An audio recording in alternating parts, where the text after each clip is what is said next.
Hi. Well, it's another day. Thought I'd give you an update on what I'm doing with this Vespa. So, the biggest problem I had was the key in this originally was a program key with a chip in it. And there's a bit in the throttle body, it's got like a built-in ECU on the throttle body. And this key is coded to that. So, it's quite expensive if you wanted to get a whole new throttle body with with the ECU on it and new set of keys and everything. However, I found a guy in Melbourne with the help of the guys on the Facebook Vespa group, and he's going to get me a new barrel, new key with the code on it.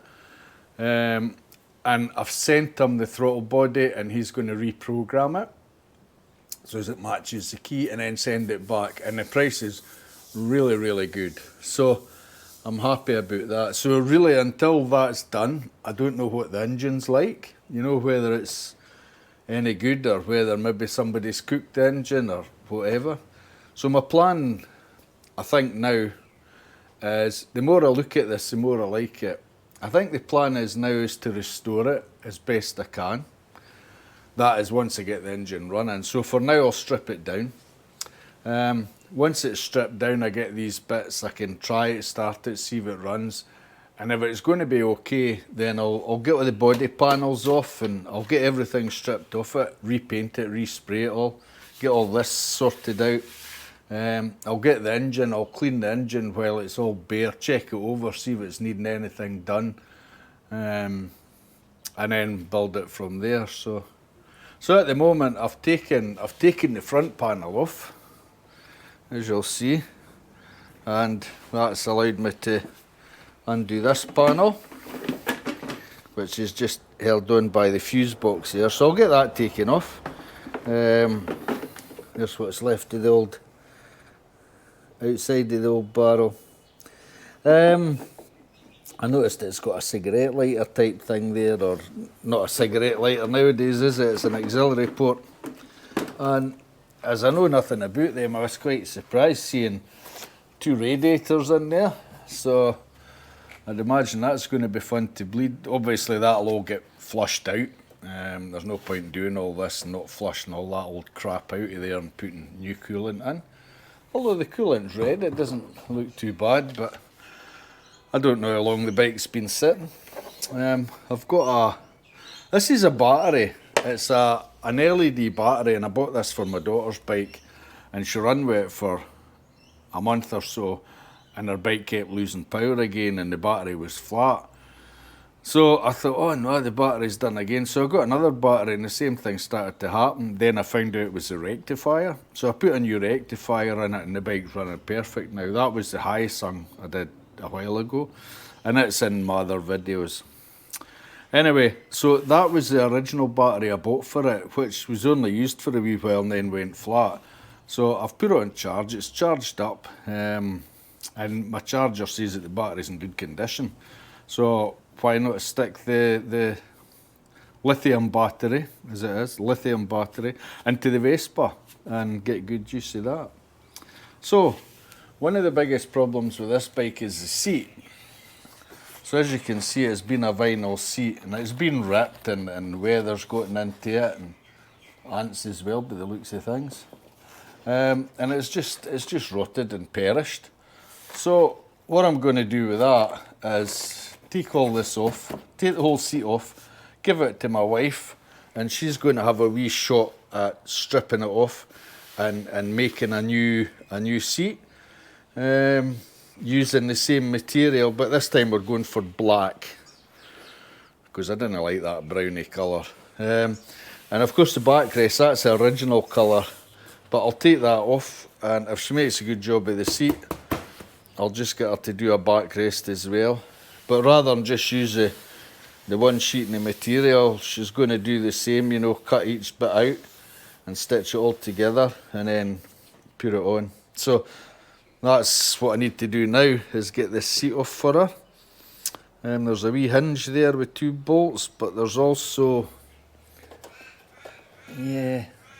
There's also, I'll take it off at this bracket because that's going to work out easier for her to do. So I've just taken these 4 bolts off. I seem to have an ant infestation here somewhere. Bloody ants everywhere. However,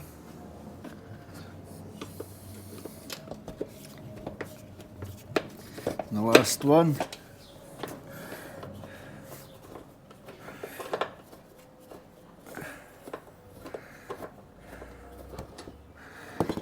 And that's it.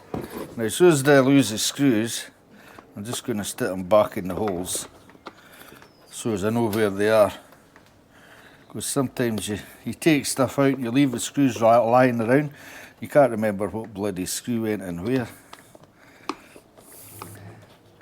So I'll need to give this a spray before I take it indoors, because like I say, there's bloody ants and everything crawling about in this bike because it's been sitting for so long.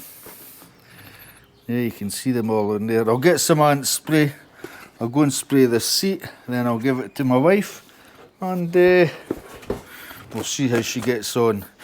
I'll get her to do a video on how she does it, just in case anybody else is interested in doing it, or if anybody else wants a seat done, because she's quite crafty when it comes to these sort of things.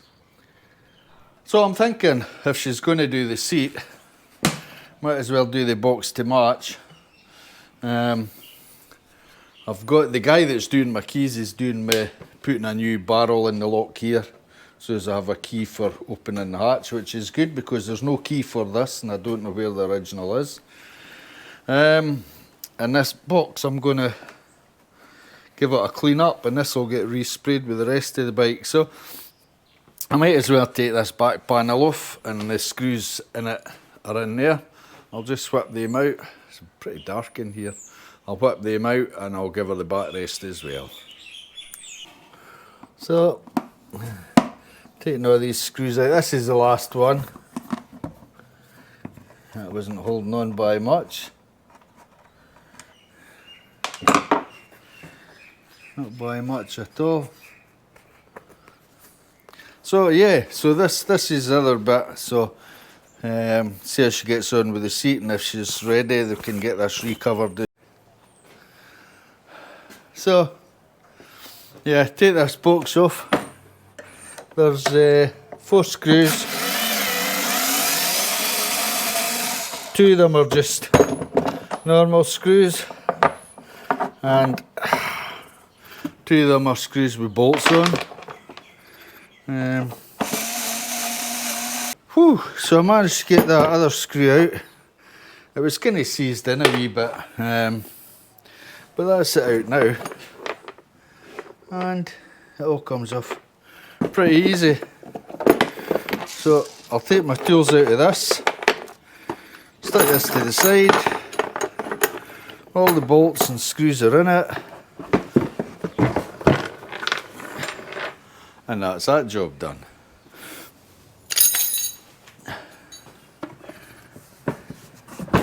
So I can put this to the side and worry about it later.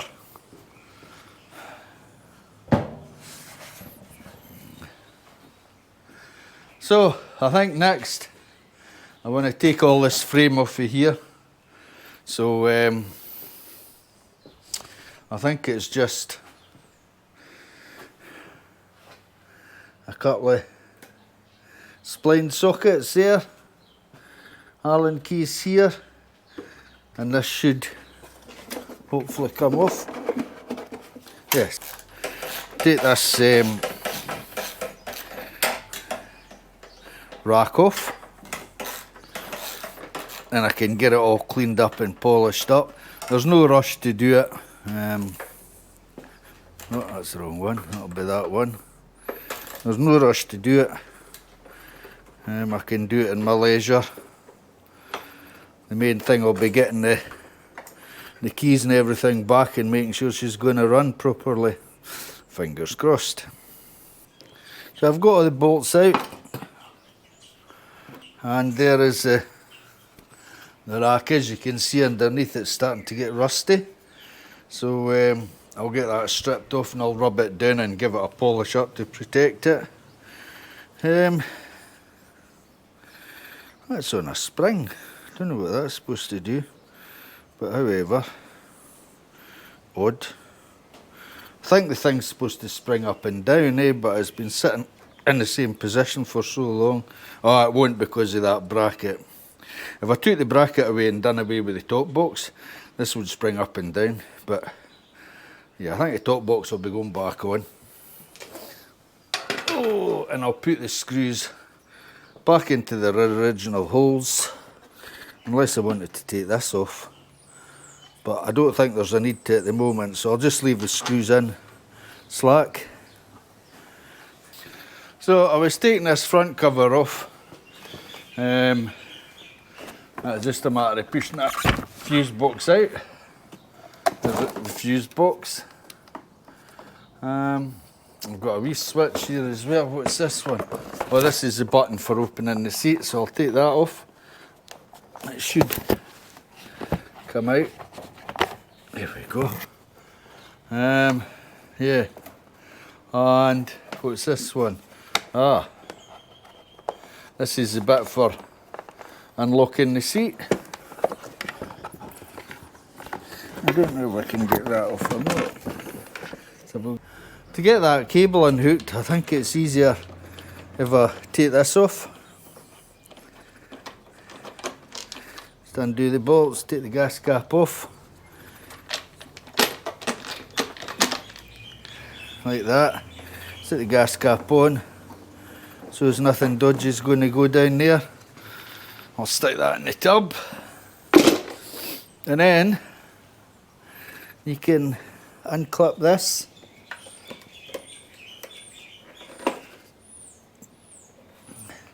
And once you unclip this, look how slack that is. Wow. Yeah, once you unclip that, that's held on there with a cable tie. Wow. Yeah, once you unclip it, you can undo it at the front, I think. Once you do that, undo the back one, you can easily slip this cable off and then take the whole panel off. Yeah, that'll be ready for rubbing down and respraying as well. I know absolutely nothing about these scooters, so this is what we're left with. Just the bare frame. All this, I'll replace all this stuff once I find out where to get it. Once I do the bike, I don't know, I might keep it black, but do it a nice satin black or matte black. Maybe take these chrome strips off and replace them with red ones. Have all this painted red. Red bit in the mudguard. I'll see. Red wheels. I don't know. I might not.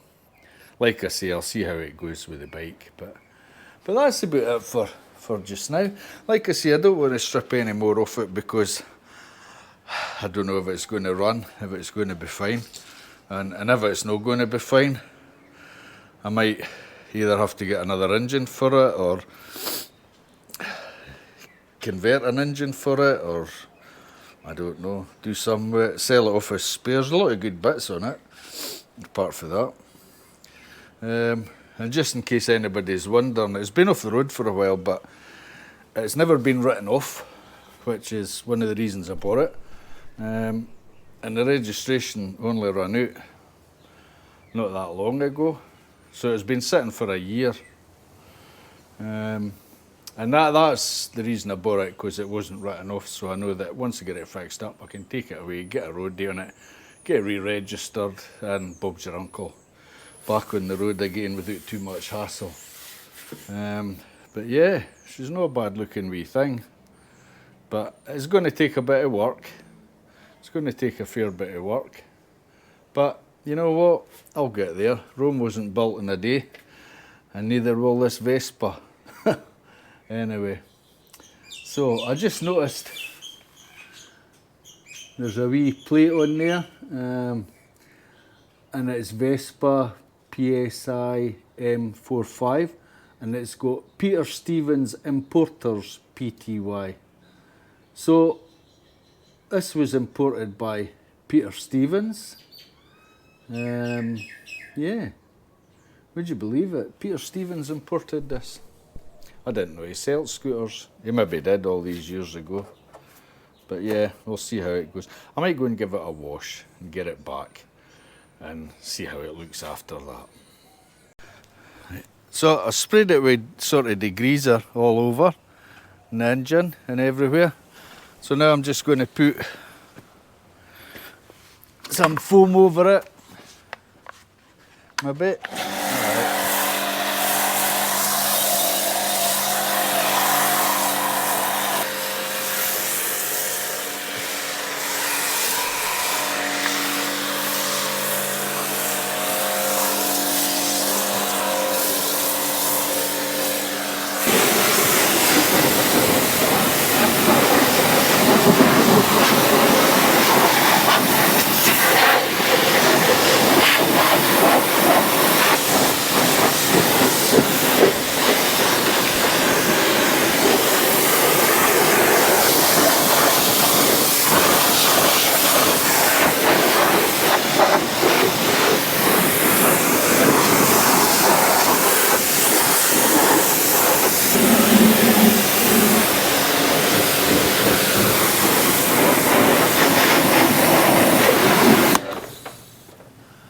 And that's that done.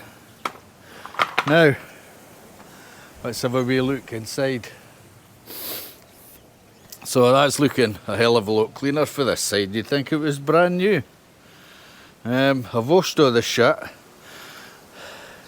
So it's a lot cleaner in there. I don't advise anybody to do that at home. It's not a good idea putting water in where the electrics are. But this isn't going to be run for a few days. So it gives it time to dry out, and I will spray all the electrical connectors with a water repellent. But yeah, it's a lot cleaner, gotten rid of all the crap. Just that bash really that's bad, but yeah. So one thing I was going to ask, if anybody knows, what's this block here and what is this one here? If you've got any idea what these two are, because I've not got a workshop manual yet for it, so I don't know what's what. But I'd be interested to know. And yes, I've blocked the ports up so the water doesn't go in. And that's it. So I can put that away now and leave it until I get all the bits for getting it running. And then once it's running and we see that it's running, I'll be quite happy. And then I can go ahead, get the bodywork done up, get her rubbed down, get her painted up, and have her looking spick like new. Anyway, that's it for today, and I'll catch you all later. See you, bye.